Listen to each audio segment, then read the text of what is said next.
Bonjour, ceci est la leçon 12 du cours Origine et évolution des régimes démocratiques.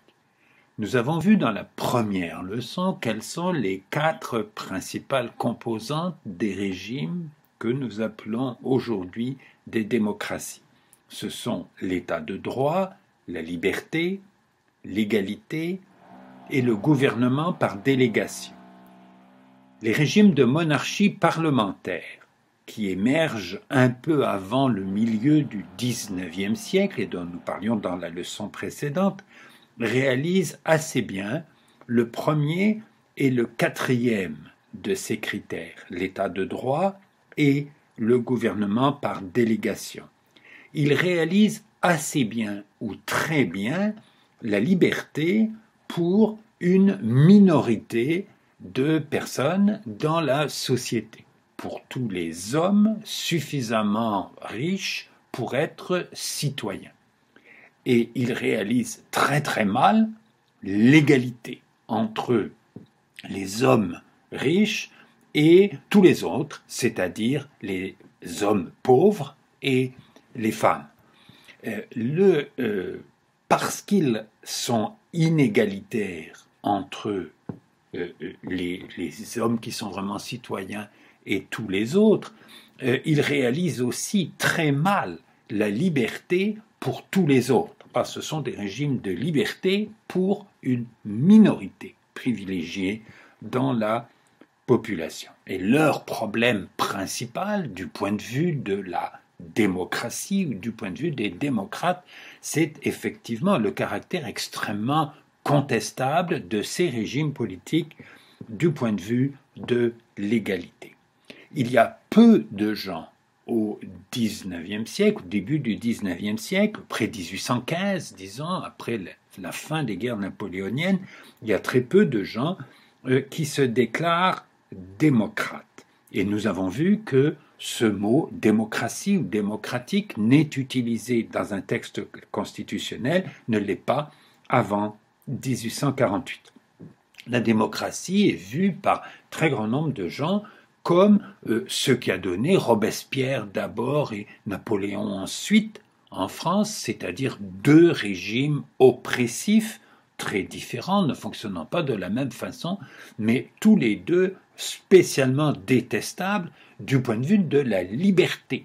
Les libéraux du début du XIXe siècle sont des gens qui sont extrêmement méfiants, sinon ouvertement hostiles à la démocratie.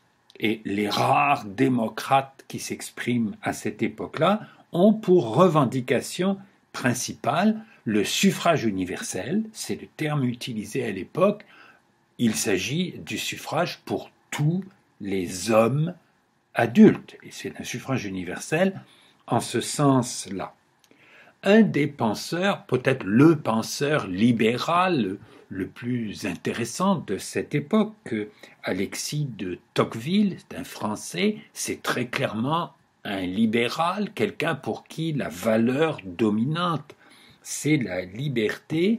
Il fait un voyage aux États-Unis en 1831-1832 et il publie, en revenant en 1835, un livre de la démocratie en Amérique. Ce livre extrêmement important, non seulement pour comprendre les États-Unis de 1830, mais certaines des questions les plus fondamentales de la politique moderne. C'est un livre dont je vous conseille très vivement la lecture. C'est un des livres les plus utiles pour réfléchir de façon vraiment approfondie sur les possibilités de la démocratie et les problèmes que peut poser la démocratie. Donc, Tocqueville, il est un libéral et comme les autres libéraux de son époque, il est quelqu'un pour qui c'est la liberté qui est la valeur principale, mais à la différence des autres libéraux de son époque, il ne pense pas que la démocratie, c'est inévitablement la fin de la liberté.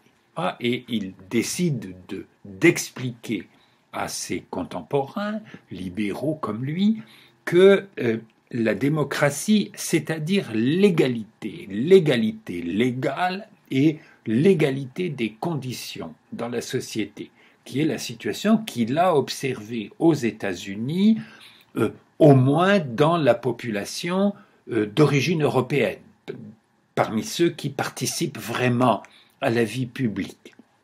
Tocqueville a bien remarqué qu'il y a des esclaves aux États-Unis et qu'il y a des Amérindiens aux États-Unis, mais ils sont en dehors du jeu.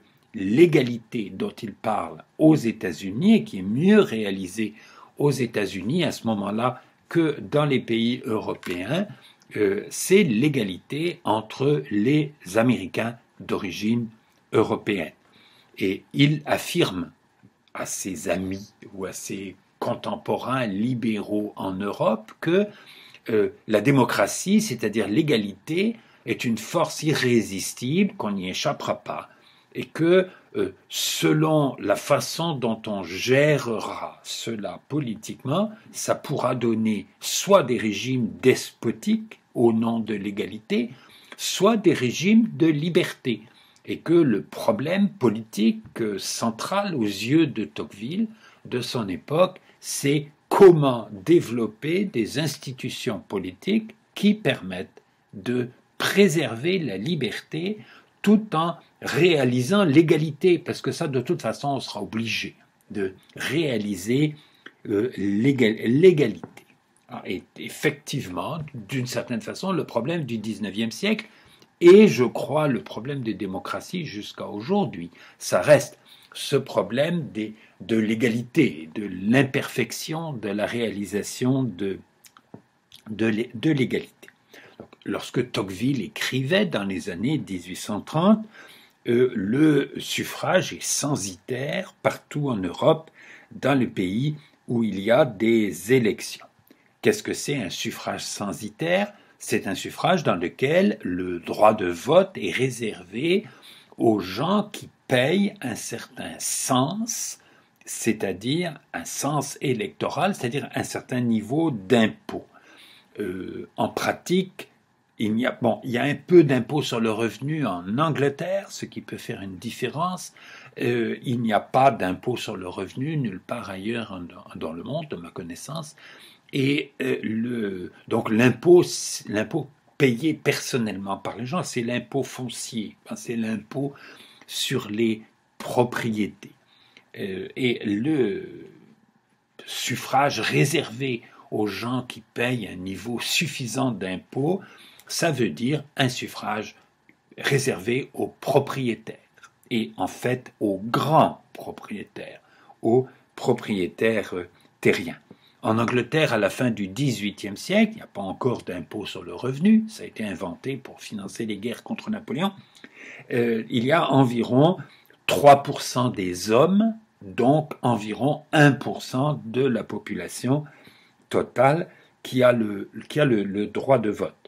En France, après 1815, après la charte de 1814, et qui revient en vigueur en 1815, après la défaite finale de Napoléon, le droit de vote est encore plus restrictif qu'en Grande-Bretagne. Il est réservé à environ 1% des hommes, là aussi principalement des propriétaires terriens. Donc 1% des hommes, ça veut dire un tiers de 1% de la population totale du pays. Il est intéressant de noter pour nous qu'au Canada, ou Bas-Canada, il y a des élections à partir de 1791 qui comportent elles aussi des règles minimales de propriété pour l'élection de l'Assemblée du Bas-Canada qui siège à Québec. Ces restrictions sont beaucoup moins strictes qu'en Grande-Bretagne et que la proportion des hommes qui peuvent voter au Canada est beaucoup plus élevée que la proportion des hommes qui peuvent voter en Grande-Bretagne. Aux États-Unis aussi, le vote est censitaire et les règles censitaires sont variables selon les États puisque les règles électorales aux États-Unis, c'est vrai jusqu'à aujourd'hui, sont faites par les États, y compris pour les élections fédérales. Au Canada, les règles des élections provinciales sont faites par les provinces et les règles des élections fédérales sont faites par la fédération. Aux États-Unis, les règles électorales sont faites par les États, y compris pour les élections fédérales. Un des problèmes multiples du fonctionnement du système politique aux États-Unis. Donc le suffrage censitaire, il est généralisé dans tous les pays où on vote. Il y a des quantités de pays, même en Europe, où il n'y a pas encore de vote. Quels sont les arguments en faveur du suffrage censitaire? Un des arguments, c'est l'idée que l'exercice de la citoyenneté suppose l'indépendance, d'où l'exclusion des femmes et l'exclusion des salariés, des domestiques ou des employés. L'idée que donner le droit de vote à ces gens-là, ça serait en fait donner plusieurs votes à leur mari ou à leur patron, parce que ces personnes seront obligées de voter ou influencer très fortement pour voter de la même façon que le patron, et que ce serait injuste entre les patrons de donner plus de votes à certains d'entre eux parce qu'ils sont mariés alors que d'autres ne le sont pas, ou parce qu'ils ont des employés nombreux alors que les autres en ont moins. Un autre argument en faveur du suffrage censitaire, c'est l'idée que les pauvres sont irresponsables et imprudents, et que par conséquent, seuls sont fiables pour donner leur avis sur le gouvernement du pays, seuls sont fiables ceux qui ont intérêt à la préservation de la société et ont fait la preuve de leur compétence sociale par la gestion de leur propre patrimoine. Le suffrage censitaire est donc justifié à l'époque avec des arguments qui sont aussi des arguments en faveur du suffrage capacitaire. Le suffrage capacitaire, c'est le suffrage réservé à un petit nombre, à certaines personnes dans la société et refusé aux autres sur la base de la compétence. L'idée qui peut sembler assez logique, nous verrons plus tard pourquoi ça ne l'est pas, l'idée qui peut sembler assez logique que pour voter, ça prend un minimum d'informations, de compétences, et qu'il ne faut pas laisser voter les gens complètement ignorants ou complètement incompétents. Ça a été fait un tout petit peu, au moins dans un cas, peut-être dans d'autres que je ne connais pas, ça a été fait dans les colonies françaises en Afrique après 1945, lorsque la puissance coloniale a voulu associer certains des habitants indigènes de ces pays, enfin habitants africains et non pas d'origine européenne, aux décisions politiques. Et donc on donnait le droit de vote aux anciens combattants. Beaucoup d'Africains avaient combattu dans l'armée pendant la guerre, donner le droit de vote aux gens qui avaient un certificat d'études, donc un certificat de fin d'école primaire, qui donc faisait la preuve qu'ils savaient lire et écrire. L'argument le plus fort en faveur peut-être le plus important à l'époque, contre le suffrage universel, c'est l'idée que les pauvres sont évidemment dans la société beaucoup plus nombreux que les riches. Que si les pauvres ont le droit de vote, c'est eux ou leurs représentants qui vont se retrouver au pouvoir et ils vont utiliser ce pouvoir, évidemment, pour exproprier les riches et redistribuer les biens des riches entre eux. Et ce sera une catastrophe, bien sûr, pour les riches, mais ce sera même une catastrophe pour l'ensemble de la société. Parce que les pauvres sont incompétents économiquement, c'est pour ça qu'ils sont pauvres, moi c'est l'argument pas utilisé, et que si la société est gouvernée en fonction des préoccupations des pauvres ou des intérêts des pauvres, ça va être le chaos économique, ça va pas seulement ruiner les riches, ça va ruiner tout le monde, et ça va créer la misère. Pour les riches, il est toujours avantageux d'expliquer que ce qui est bon pour eux-mêmes est bon aussi pour l'ensemble de la de la société. Le suffrage censitaire, je ne suis pas du tout favorable à ce mode d'élection, je pense que c'était tout à fait scandaleux, mais il est intéressant, il est important quand même de noter que ça avait des effets positifs. L'effet positif du suffrage censitaire, c'était de faire des assemblées puissantes face au roi et aux ministres. Vous aviez là des députés, tous riches, élus par la minorité des hommes les plus riches du royaume. Les ministres devaient leur parler poliment, devaient tenir compte de ce que décidait, de ce que voulait cette assemblée. Et ça a donné, au cours du XIXe siècle, dans les pays gouvernés de cette façon, des gestions économiques compétentes, injustes envers les pauvres, mais compétentes du point de vue de l'efficacité économique. Ça a donné des gouvernements prudents, méfiants envers les entreprises coûteuses, notamment méfiants envers les dépenses militaires et méfiants envers les guerres. Le XIXe siècle, entre 1815 et 1914, est un des siècles les moins guerriers de l'histoire de l'Europe. Il est moins guerrier que la période précédente et la période suivante.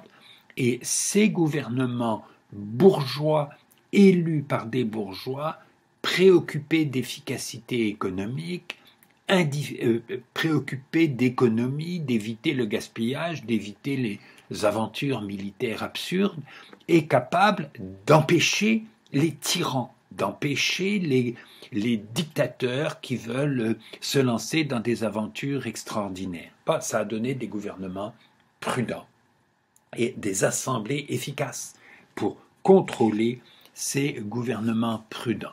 L'efficacité du suffrage censitaire à cet égard-là illustre une idée qui est très importante, qui est chez Simone Weil. Simone Weil, c'est une philosophe française morte en 1943. Il ne faut pas la confondre avec l'autre Simone Weil qui jouera un rôle, qui sera ministre dans les gouvernements français nettement plus tard. Dans un livre intitulé « Oppression et liberté », Simone Weil explique que les grands nombres sont faibles, que les grands nombres sont formés de personnes qui sont pauvres, qui doivent consacrer toute leur énergie à trouver les moyens de survivre le lendemain, et que, en politique, ce sont les petits nombres qui sont puissants, ce sont les petits nombres qui sont efficaces, et que ce sont presque toujours les petits nombres formés de gens privilégiés qui peuvent consacrer beaucoup d'énergie à la politique et à s'organiser entre eux pour lutter contre les autres, que ce sont eux qui sont forts. Et que la démocratie, nous dit Simone Weil, ça n'est pas la réalisation de l'ordre normal de la société. C'est pas quelque chose de naturel. C'est quelque chose qu'il faut imposer à la société. Parce que le jeu des rapports de force naturels dans la société humaine, c'est que les petits groupes plus faciles à organiser sont plus efficaces, sont plus puissants que les grands groupes difficiles à organiser. Et le suffrage universel sera moins efficace, souvent, pour éviter les tyrannies, pour éviter les gouvernements qui se lancent dans des aventures. Que le suffrage censitaire et les assemblées élues au suffrage censitaire du XIXe siècle étaient remarquablement efficaces. Retenez cet argument de Simone Weil, c'est, je crois, un argument fondamental, non pas pour comprendre qu'il ne faut pas faire de démocratie, mais pour comprendre que faire des régimes démocratiques, ça pose des problèmes qu'il faut connaître pour organiser des institutions démocratiques qui aient une chance de fonctionner. Le suffrage censitaire, il avait donc cette efficacité pour contrôler les gouvernements et pour priver progressivement les rois de leur pouvoir. C'est grâce à cette efficacité des assemblées censitaires que les régimes parlementaires réels vont arriver à s'établir à partir des années 1830-1840. Mais le suffrage censitaire comporte aussi ou entraîne des injustices criantes.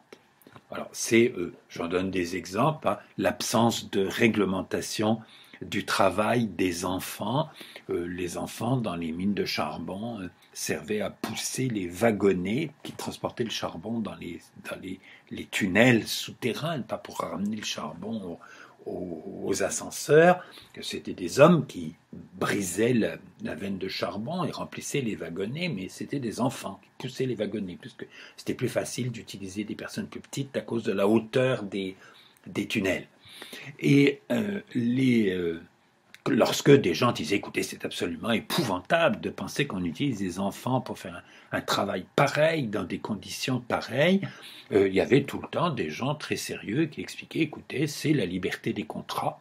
L'employeur fait un contrat avec les parents ont une autorité sur les enfants, et le libre marché est la condition de la prospérité de la société. Si vous voulez réglementer ce genre de choses, en fait, ce que vous allez faire, sous prétexte d'aider les enfants des pauvres, vous allez aggraver la pauvreté de tout le monde. Vous allez créer la misère dans l'ensemble de la société. Le type d'argument que les libéraux économiques soutenaient pour expliquer qu'il ne fallait pas réglementer le travail des enfants.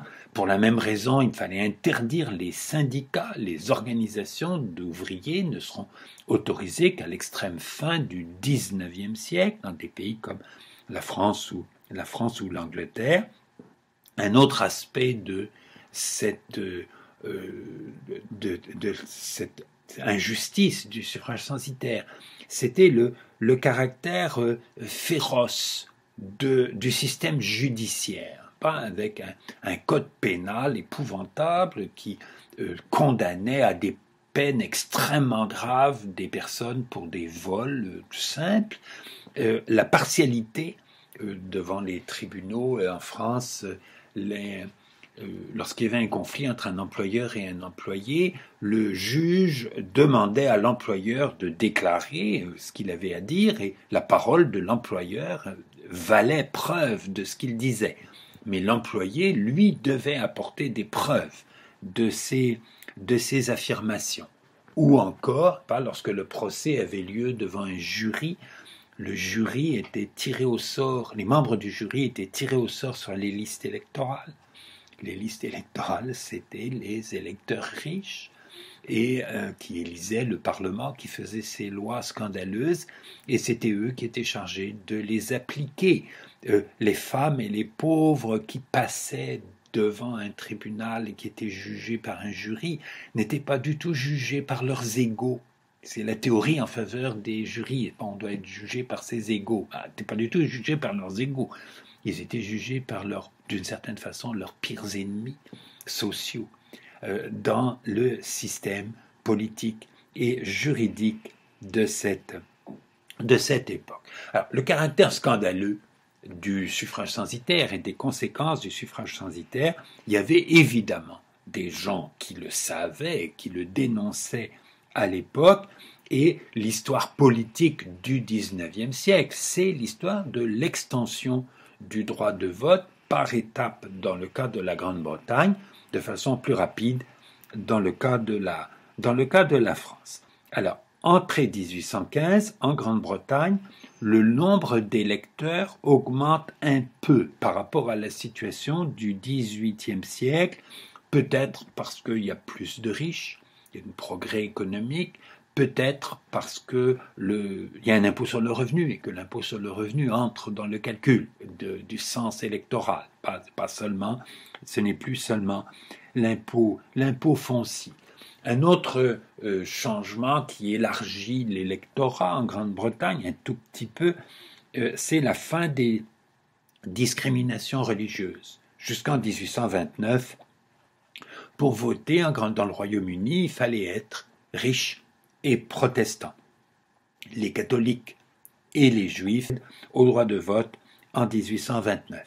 Cette égalité entre les différentes religions intervient donc en Grande-Bretagne après les États-Unis. C'est un des principes fondateurs de la Constitution des États-Unis. Il est intéressant de noter que ça intervient aussi après le Canada en 1774, hein, où les catholiques deviennent accessibles aux droits civiques comme les protestants, et en 1791, les catholiques vont voter, évidemment, à condition qu'ils remplissent les conditions de fortune nécessaires dans le cas du Canada. Conditions de fortune qui sont d'ailleurs très modestes au Canada, comme je vous le disais tout à l'heure. Il est remarquable que c'est le Parlement de Londres qui décide d'accorder le droit de vote aux catholiques au Canada, alors qu'il ne l'accorde pas en Grande-Bretagne. C'est intéressant de noter ce détail. En France, nous le savons, l'égalité a été accordée aux protestants en 1787 et aux juifs en 2 étapes pendant la Révolution française. Revenons en Grande-Bretagne. Une première réforme électorale a lieu en 1832. L'électorat passe de 478 000 à 813 000, donc il double presque, c'est sur 24 millions d'habitants, donc après la réforme de 1832, ça représente 3,4% des habitants de la Grande-Bretagne et environ 10% des hommes. Donc ça n'est plus une minorité infime, mais c'est encore une minorité de la population britannique. Cette réforme, elle a été faite à la demande ou sous les pressions des libéraux. Pas la politique, la Chambre des communes est divisée entre les Tories, conservateurs, et les Whigs, qui sont libéraux, et les libéraux savent que si on donne le droit de vote à plus de bourgeois assez riches mais pas très riches, c'est leur électorat naturel que les propriétaires terriens, qui étaient l'immense majorité des électeurs en Grande-Bretagne au XVIIIe siècle, eux votent conservateurs beaucoup plus souvent que libéral.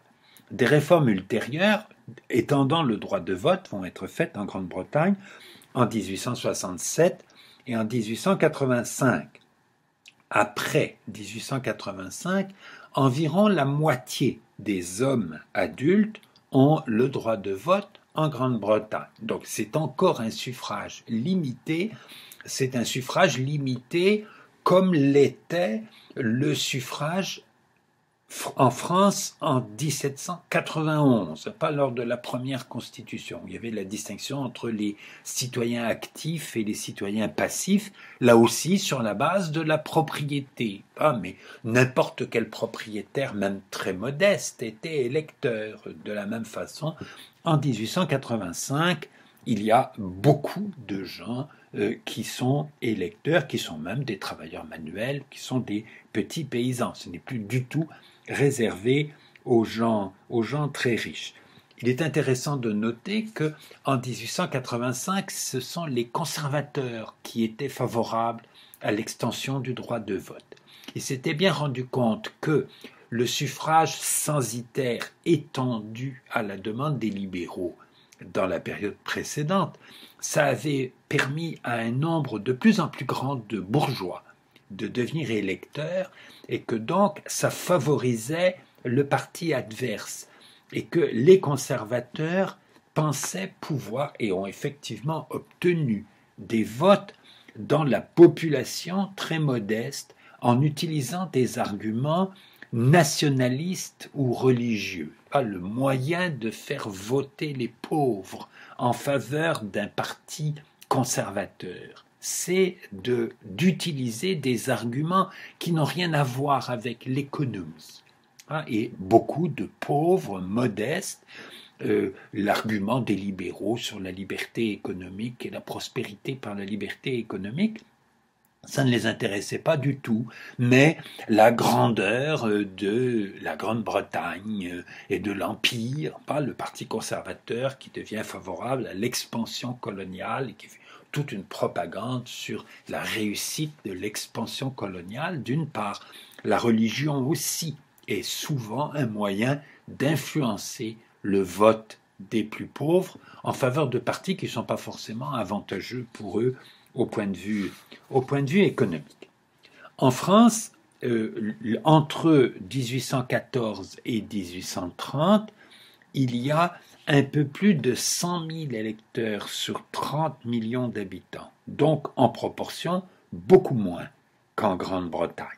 En 1830, ce chiffre passe à plus de 200 000, donc c'est toujours beaucoup moins qu'en Grande-Bretagne. En 1848, la France établira le suffrage universel, c'est-à-dire pour tous les hommes adultes, suffrage universel qui a existé en théorie en 1792, mais nous savons qu'en 1792, il y a très peu de gens qui ont voté pour l'élection de la Convention. Après 1799, sous le régime du consulat d'abord et de l'Empire ensuite, de Bonaparte devenu Napoléon Ier, le suffrage est universel, beaucoup de gens vont voter et ces assemblées n'ont plus aucun pouvoir et donc ça n'a pas d'importance. La première vraie élection au suffrage universel en France, suffrage universel masculin en France, elle aura lieu en 1848. Pas ce qui avait été fait dans la période révolutionnaire et impériale était finalement très largement fictif. Je vous ai un tout petit peu expliqué pourquoi à propos de la façon dont se passaient les élections sous Napoléon. En fait, c'était l'administration qui choisissait les membres des assemblées. L'échec de la Deuxième République, nous savons que la Deuxième République, ça va donner Louis-Napoléon président et puis Napoléon III à partir de 1852. L'échec de la Deuxième République illustre l'idée de Simone Veil sur la faiblesse des grands nombres. L'électorat qui élit Louis-Napoléon en 1848 et en 1849 qui élit une assemblée qui ne va pas savoir, qui ne va pas être capable de résister au coup d'État de Louis-Napoléon. Cette assemblée, elle est élue par un électorat très nombreux dans lequel, dans les campagnes, il continue à y avoir un nombre non négligeable d'électeurs analphabètes qui ne savent pas lire. Même ceux qui savent lire sont très mal informés parce que les journaux bon marché deviendront possibles à partir des années 1870 avec l'utilisation des rotatives pour imprimer des journaux, qui permettent d'imprimer des journaux beaucoup plus vite et pour beaucoup moins cher que l'imprimerie des journaux page par page avec des presses plates, qui était la technique avant.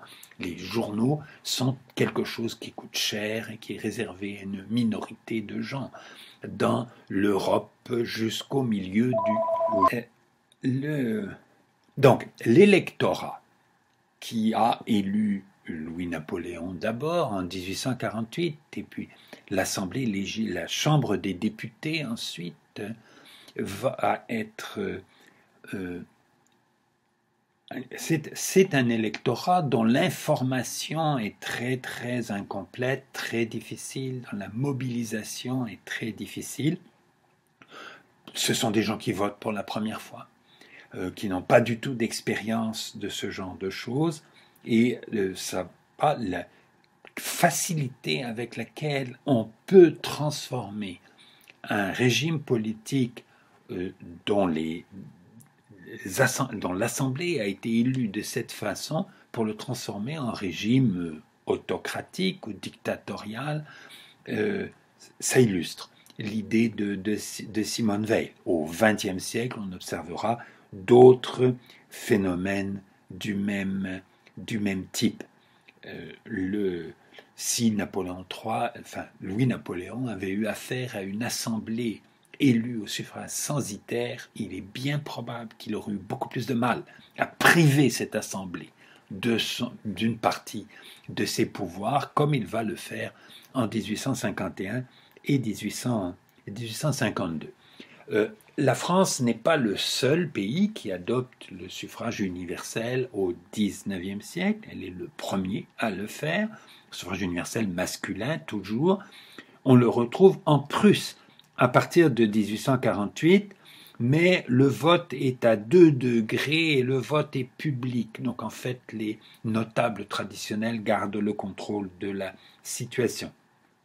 Le suffrage universel masculin est adopté en Belgique en 1893, en Allemagne et en Autriche à partir de 1907, souvent avec un système inégal qui donne plus de votes à certaines personnes selon leur emploi. En Italie, à partir de 1912. L'effectivité du vote dépend dans une assez large mesure d'une institution particulière, le vote secret. On a voté souvent à main levée dans les élections en Grande-Bretagne ou au Canada lorsqu'il y avait un très petit nombre d'électeurs. En Grande-Bretagne parce que le suffrage était très restrictif, au Canada parce que la population n'était pas nombreuse. C'était assez facile de réunir les gens pour les faire voter à main levée. Le principe que le vote doit être secret est déjà proclamé en France dès 1791. Pendant longtemps, il est très mal respecté. Les bulletins de vote sont écrits à la main. Après qu'ils ont été dépouillés, ils doivent être brûlés pour qu'on ne puisse pas les reconnaître à l'écriture des gens. On peut la reconnaître quand on fait le dépouillement, évidemment, si on connaît un peu les gens qui ont voté. Il n'y a pas d'isoloir, les gens remplissent leur bulletin sur une table dans un coin, dans le bureau de vote, et puis viennent le remettre pour qu'il soit mis dans l'urne. Il y a des électeurs analphabètes qui doivent être aidés pour voter. Donc tout ça fonctionne très très mal. Il y a un débat sur la nécessité du vote secret. Les arguments en faveur du vote, contre le vote secret, sont des arguments à première vue sérieux. Dans le débat politique, il y a beaucoup d'arguments comme ça qui, à première vue, pour les gens simples, ont l'air d'être décisifs. Qu'est-ce que vous avez à cacher ? Pourquoi vous voulez voter en secret ? Pourquoi les citoyens devraient avoir honte de la façon dont ils votent ? Ces arguments-là ont été utilisés à répétition, pas pour s'opposer à la mise en place d'institutions sérieuses pour que le vote soit secret. Le vote va devenir secret. Il faut évidemment que le vote soit secret pour protéger l'électeur contre les pressions du curé. C'était la justification des républicains en France qui redoutaient perpétuellement l'influence de l'Église catholique qui était opposée à la République. C'est l'influence du propriétaire terrien sur ses paysans. C'est l'employeur sur ses employés éventuellement, mais que le contrôle est un petit peu moins bon en ville que dans les campagnes. Pour que le vote soit secret, il faut que les bulletins soient imprimés, qu'on fasse des marques.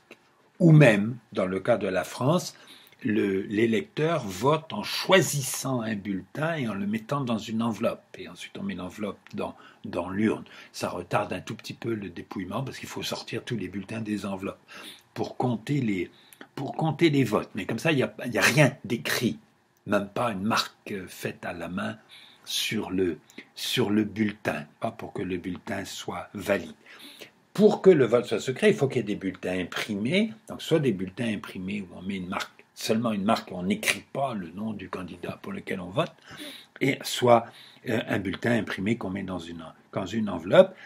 C'est quelque chose qui commence en Australie. C'est les Australiens qui ont inventé ça en 1857.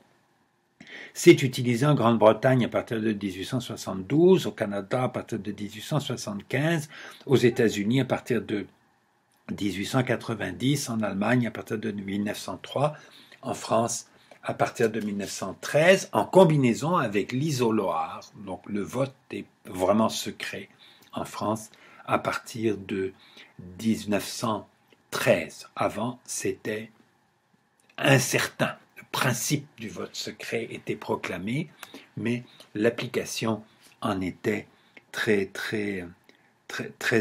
incertaine. Il y a d'autres inégalités que la richesse qui ont joué un rôle dans l'extension du droit de vote. Un des grands problèmes du début du XIXe siècle, c'est l'esclavage. Nous avons vu que certains États américains ont aboli l'esclavage dès l'indépendance.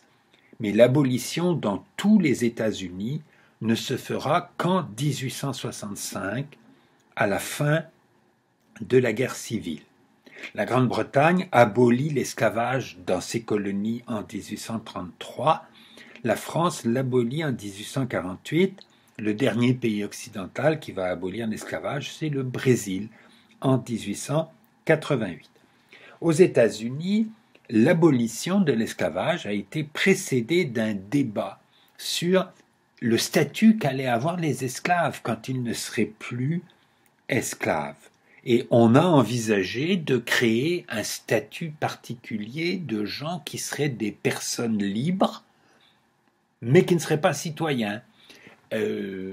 Donc qui pourraient quitter leur emploi, qui pourraient plus être vendus et achetés comme l'étaient les esclaves, mais qui ne seraient pas citoyens.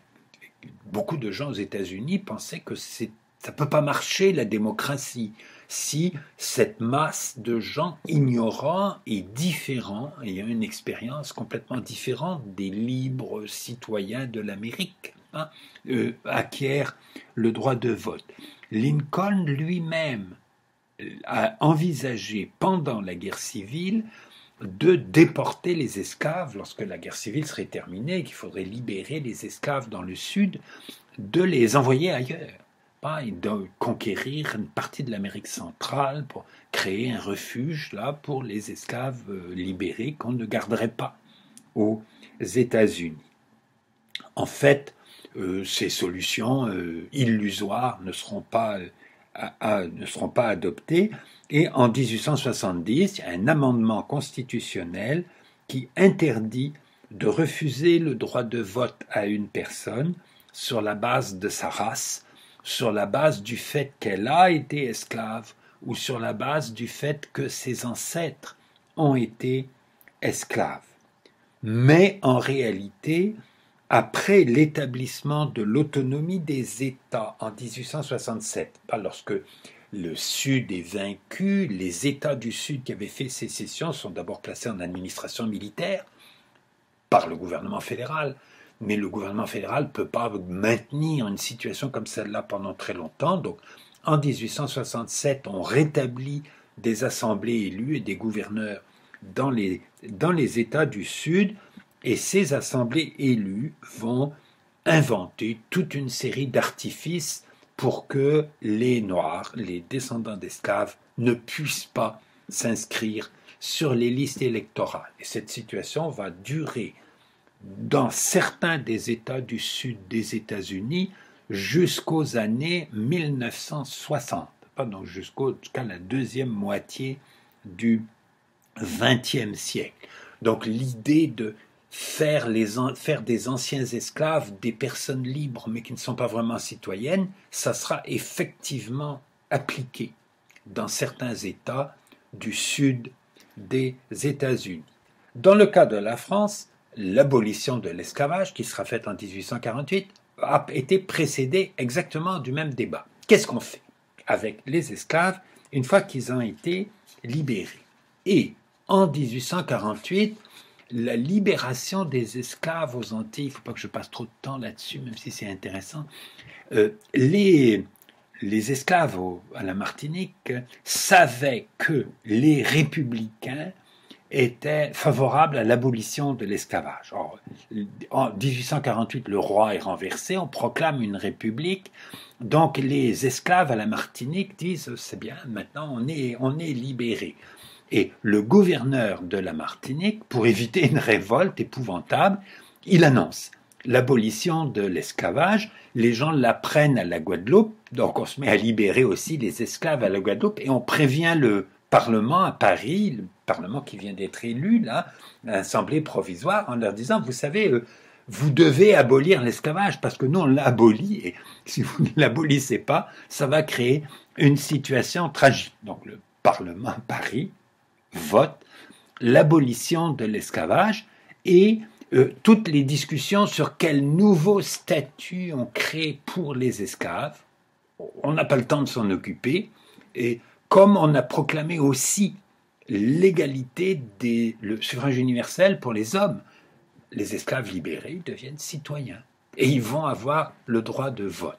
Et donc les esclaves aux Antilles, et la Guyane et à la Réunion, bon, les colonies, la France a très peu de colonies à ce moment-là, des colonies où il y a des esclaves.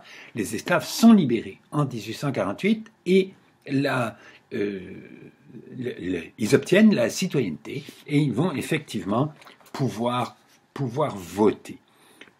Napoléon III va essayer de limiter le droit de vote des anciens esclaves dans les colonies.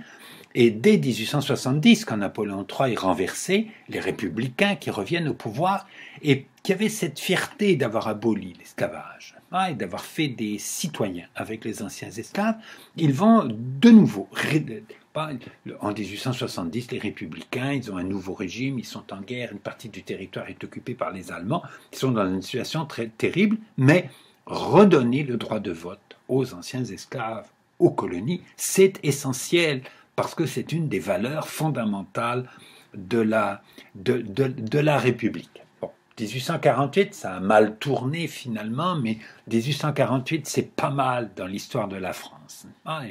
Ça a une certaine valeur. Donc, pour l'époque, les Français ne sont pas toujours magnifiques au point de vue politique, mais là, ils ont été vraiment bien, mais pas complètement. L'idée égalitaire cohérente, on a libérer les esclaves, donc on leur donne l'égalité avec les autres, au moins les hommes, évidemment, toujours, mais les hommes anciens esclaves, noirs, on s'en fiche de la couleur, vont être citoyens, vont avoir le droit de vote, comme les Blancs, comme les Français, comme les gens de la métropole. Et ce principe égalitaire républicain, admirable, je trouve, il ne l'applique pas en Algérie. L'Algérie, dont la conquête a commencé en 1830, la conquête est à peine terminée, il y a toujours des régions qui résistent et des combats.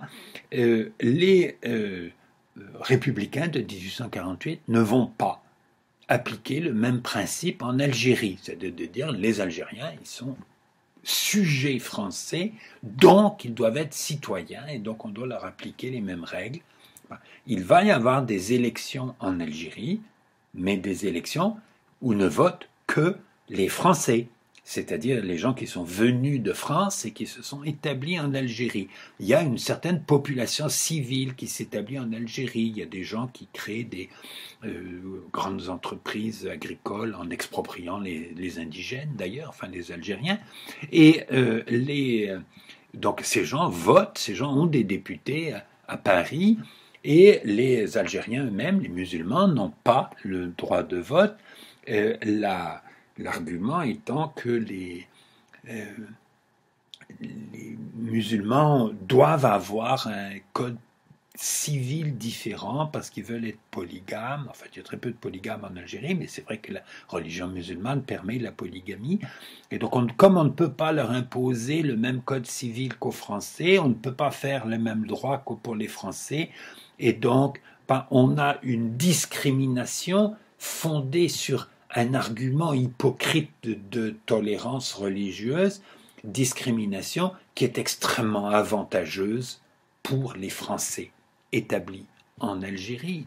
Parce que s'il y a des municipalités, c'est eux qui les élisent et c'est eux qui sont éligibles. Les députés sont élus et sont tous des Français d'Algérie.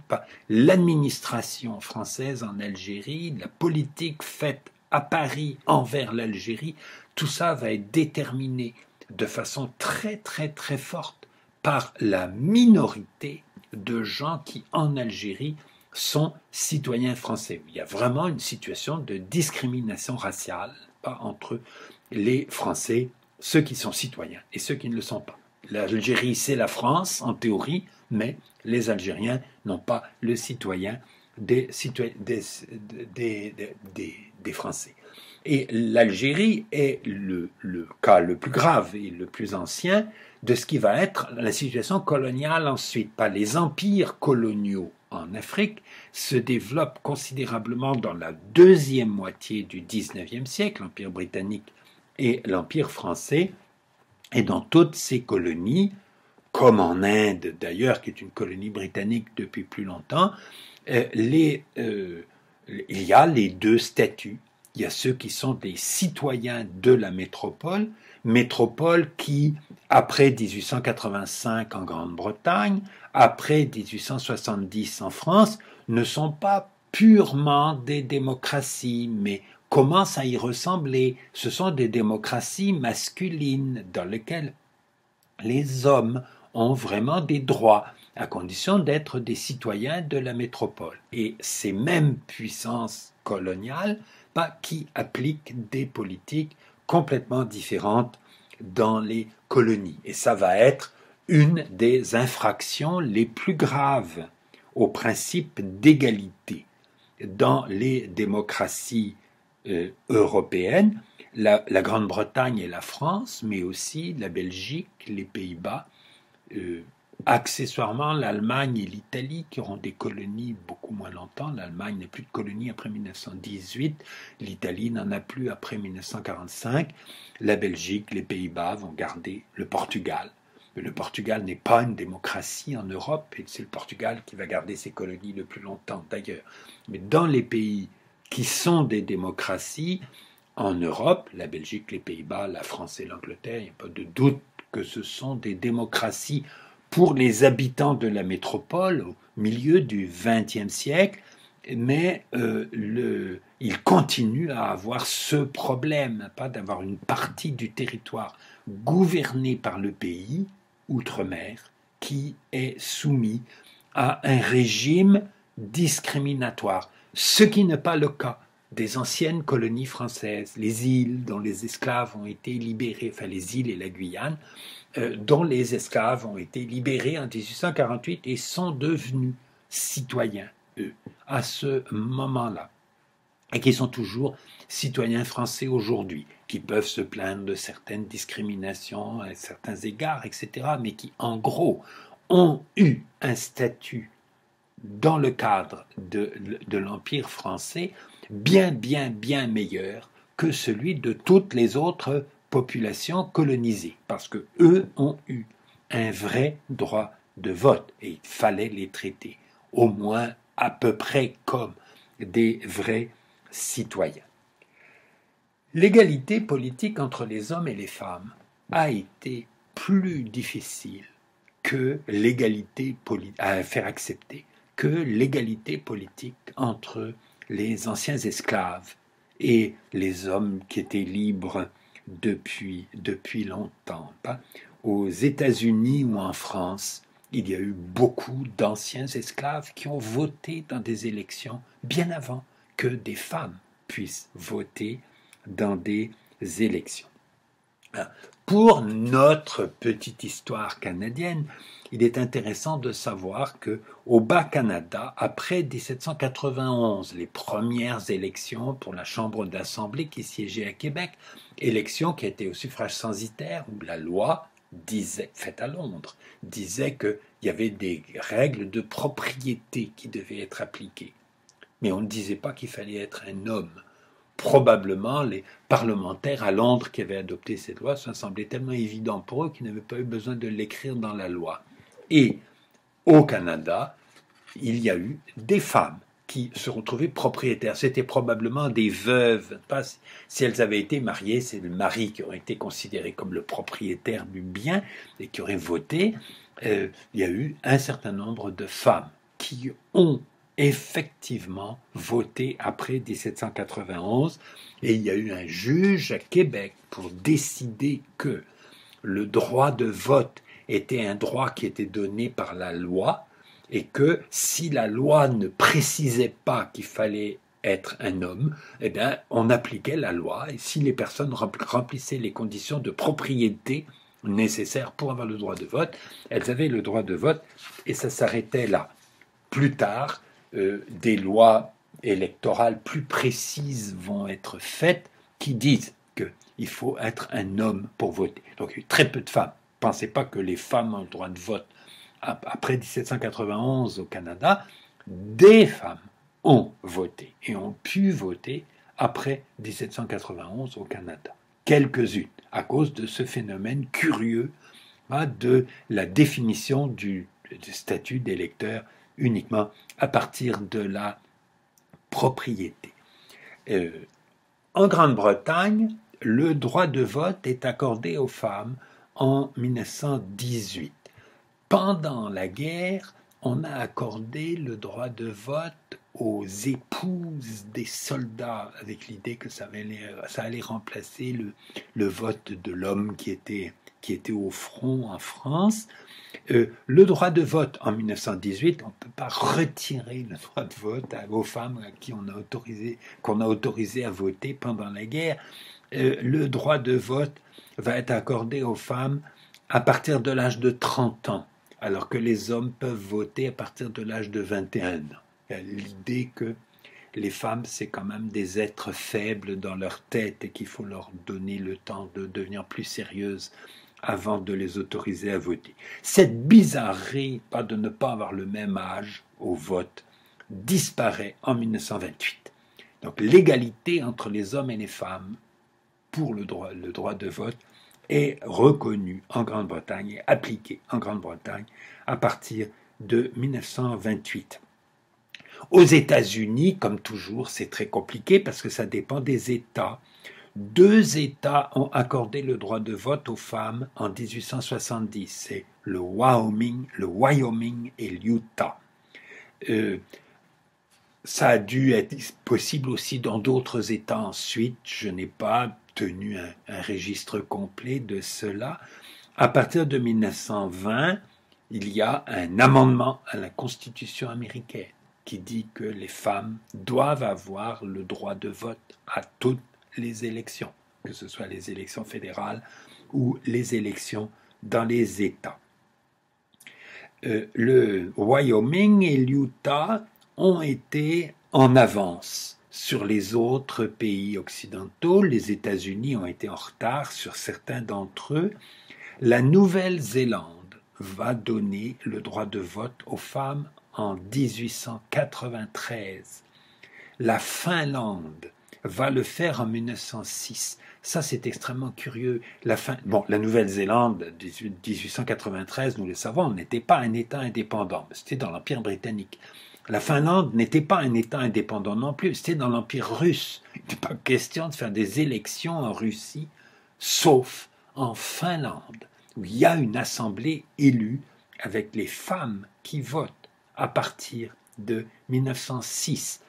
En Norvège voisine, les femmes ont le droit de vote à partir de 1907.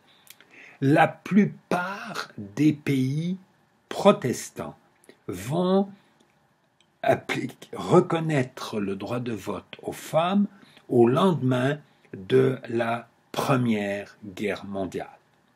Et dans les pays catholiques, ça va prendre plus de temps. En France, les femmes voteront pour la première fois en 1945.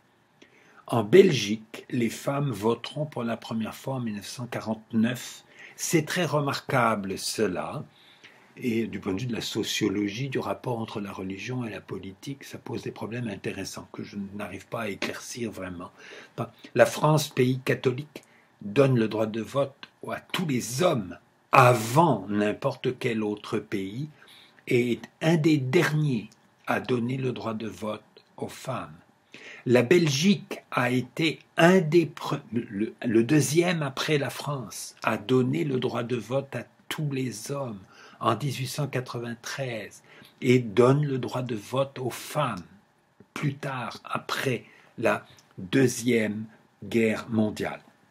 Le Québec, province catholique du Canada, a la même bizarrerie que la France et la Belgique, puisque entre les 2 guerres mondiales, les Québécoises ont été dans cette situation tout à fait curieuse d'avoir le droit de vote pour les élections fédérales et de ne pas avoir le droit de vote pour les élections provinciales. Je n'ai jamais lu de témoignages de femmes ayant vécu à cette époque et qui racontaient comment elles l'ont vécu. Je trouve que c'est une situation qui est extrêmement curieuse. Hein, de dire aux femmes, vous êtes capables de voter pour les élections fédérales, mais vous n'avez pas le droit de le faire pour les élections provinciales, parce que c'était l'Assemblée provinciale qui pouvait donner le droit de vote aux femmes. Le droit de vote a été... Les femmes obtiennent le droit de vote au Québec pendant la Deuxième Guerre mondiale. Les femmes vont voter aussi pour les élections provinciales ensuite. Il est intéressant de voir quels étaient les arguments contre le droit de vote des femmes. L'idée, c'est que un des arguments, c'était que si un homme et sa femme ne votent pas de la même façon, ça va créer la discorde dans les familles, et que dans l'intérêt de la qualité de la vie familiale, il ne faut pas que les femmes s'occupent de politique, que ça va dégrader leur rôle dans la société et dégrader la cohésion des sociétés, des groupes familiaux. Et si une femme vote de la même façon que son mari, ce qu'on peut penser la plupart du temps, que c'est le mari qui va lui dire comment voter, comme c'est lui qui a le droit de lui dire énormément de choses. Est-ce qu'elle a le droit d'avoir un compte en banque? Est-ce qu'elle a le droit de travailler, d'avoir un emploi rémunéré ou pas, etc. Dans le code civil français fait par Napoléon, qui s'applique en France jusque dans les années 1970, au moins certains aspects, le mari a le droit de toute une série de choses qu'une femme ne peut pas faire sans l'autorisation de son mari. Mais donc, pourquoi donner 2 votes aux hommes mariés? C'est injuste envers les célibataires. Toujours l'argument que les femmes ne peuvent pas décider par elles-mêmes et que donner le droit de vote aux femmes, c'est donner plus de votes à leur mari. En France, le vote des femmes se heurte à une autre difficulté. C'est que ce sont les partis de gauche, les partis républicains, qui sont partisans des réformes féministes. C'est eux qui ont modifié le fonctionnement du système scolaire pour que les jeunes filles aient autant de possibilités d'aller à l'université que les jeunes hommes, ce qui était extrêmement difficile au début du XXe siècle.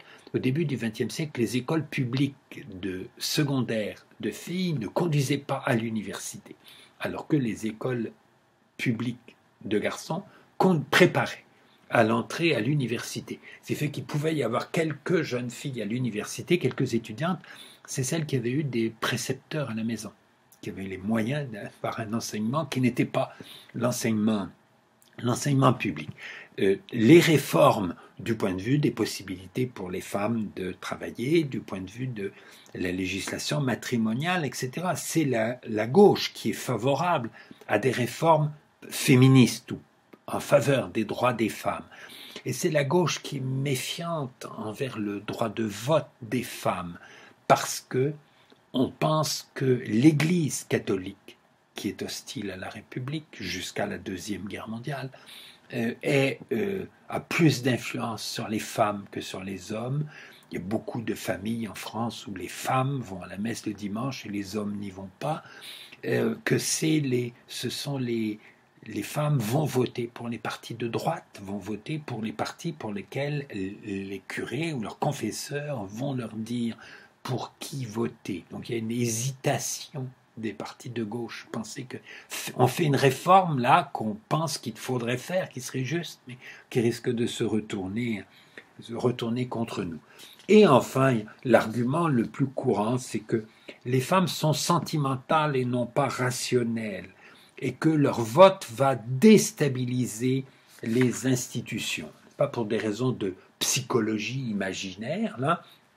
On suppose que les femmes, un peu comme les pauvres, sont moins compétents pour voter, les femmes sont moins compétentes pour voter. Il y a une analogie entre les arguments qui ont été opposés pendant très longtemps au droit de vote des pauvres et au droit de vote des femmes.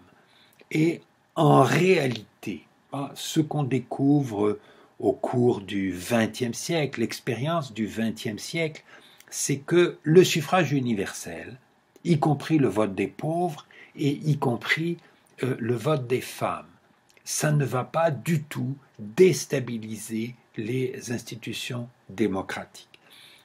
Il est possible que le vote des femmes ait désavantagé les partis extrémistes. Pas les partis extrémistes de gauche ou de droite ont très souvent eu moins d'électrices que d'électeurs. Que curieusement, les femmes ne sont pas moins rationnelles que les hommes en politique. Elles sont plus rationnelles et moins dogmatiques. Elles ont moins d'idéologie rigide que les hommes. Elles sont plus prudentes et plus pragmatiques. L'évolution des démocraties au XXe siècle suggère fortement cela.